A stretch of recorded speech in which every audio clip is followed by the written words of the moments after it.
প্রেম করে পালিয়ে যাওয়া মেয়ের প্রতি এক বাবার বেদনাদায়ক চিঠি। মারে, শুরুটা কিভাবে করবো বুঝে উঠতে পারতেছি না। যেদিন তুই তোর মায়ের অস্তিত্ব ছেড়ে ভূমিষ্ঠ হয়েছিলে, সেদিন থেকে তোকে মা বলে ডাকতে শুরু করলাম। তোকে মা ডাকতে গিয়ে আমার নিজের মা হারানো ব্যথাটাই ভুলে গিয়েছিলাম। তোর মাও তোকে মা ছাড়া অন্য নামে কখনোই ডাকেনি। বিদ্যালয়ে প্রথম দিন শিক্ষক তোর নাম জিজ্ঞাসা করেছিল, তোকে মা বলে ডাকতে ডাকতে তোর ডাক নামটাও ভুলে গিয়েছিলাম। আমি তোর নাম বলতে না পারে সবাই আমাকে নিয়ে হাসছিল, তাই চিঠির উপরে তোর নামের জায়গায় মা লিখেছি। হঠাৎ করে তুই এভাবে চলে যাবি আমি তা বুঝতে পারিনি।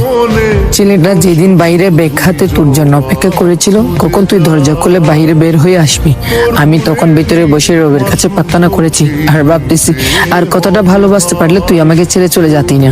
অপরদিকে তুই ঘরে বসে ভাবছিলি আজ যেতে না পারলে ছেলেটার কাছে ছোট হয়ে যাবি, আর আমি ভাবতেছি তুই চলে গেলে সমস্ত পিতা জাতির কাছে আমি কি করে মুখ দেখাবো। জানিস মা, তুই তোর 3 বছরের ভালোবাসা খুঁজে পেয়েছিস, কিন্তু আমার জীবন থেকে 20 বছরের ভালোবাসা হারিয়ে গেছে। মারে, প্রত্যেকটা বাবা জানে রক্ত পানি করে গড়ে তোলা মেয়েটাকে একদিন অন্যের ঘরে চলে যাবে, তারপরে একটু কৃপণতা থাকে না বাবাদের ভেতরে। বাবাদের ভালোবাসা শামুকের কুলসের মতো, বাবাদের বাহিরটা শক্ত হলে ভিতরটা কিন্তু খুবই নরম হয়ে থাকে। বাবারা সন্তানদের কতটা ভালোবাসে তা বোঝাতে পারে না, তবে অনেকটা ভালোবাসতে পারে। জানি মা, আমার লেখাগুলো পড়ে তোর খারাপ লাগতে পারে, কি করবো বল।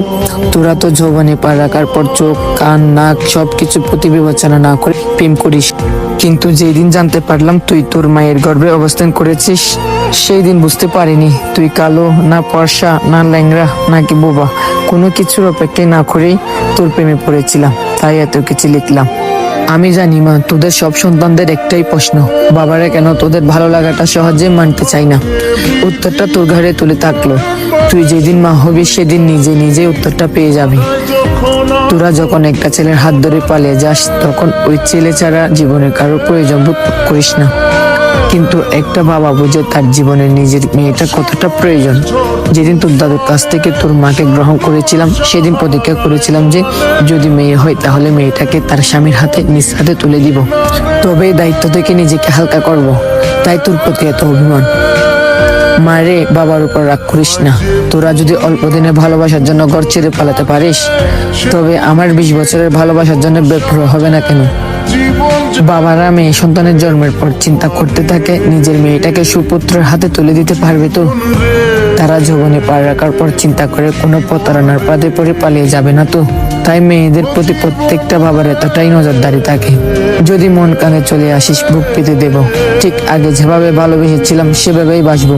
অপেক্ষায় থাকলাম। হয়তো তোর মায়ের মতো তোকে পেটে ধরিনি, তবে পেটে ধরার যন্ত্রণাটা সহ্য করতে পারতেছি না, খুব কষ্ট হচ্ছে। ইতি, তোমার জন্মদাতা পিতা।